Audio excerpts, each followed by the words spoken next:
بسم اللہ الرحمن الرحیم۔ السلام علیکم۔ قافلہ ابھی شہر سے تھوڑا پیچھے تھا کہ موسلا دھار بارش شروع ہو گئی۔ اونٹوں پر لدا ہوا سامان تجارت جو کہ کھجوروں اور اناج پر مشتمل تھا بھیگنے لگا۔ بارش سے محفوظ جگہ پر پہنچتے پہنچتے آدھا مال بھیگ چکا تھا۔ منڈی میں پہنچ کر تاجروں نے مال اتارنا شروع کیا۔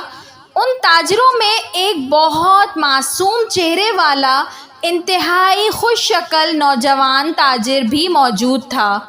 اس نوجوان تاجر نے جب اپنا مال اتارا تو اس کو 2 حصوں میں تقسیم کر دیا۔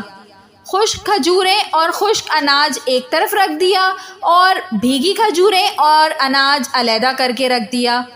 جب خرید و فروخت شروع ہوئی تو نوجوان تاجر کے پاس جو خریدار آتا وہ اسے بھیگے مال کا بھاؤ کم بتاتے جبکہ خشک مال کا بھاؤ پورا بتاتے۔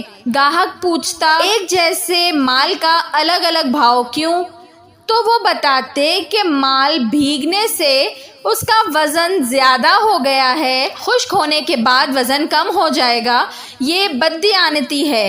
لوگوں کے لیے یہ نئی بات تھی۔ تھوڑی ہی دیر میں پوری منڈی میں ان کی دیانتداری کا چرچا ہو گیا۔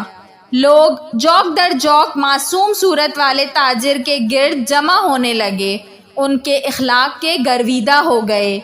وہ معصوم اور خوش شکل نوجوان ہمارے پیارے نبی کریم صلی اللہ علیہ وآلہ وسلم تھے۔ صلی اللہ علیہ وآلہ وسلم۔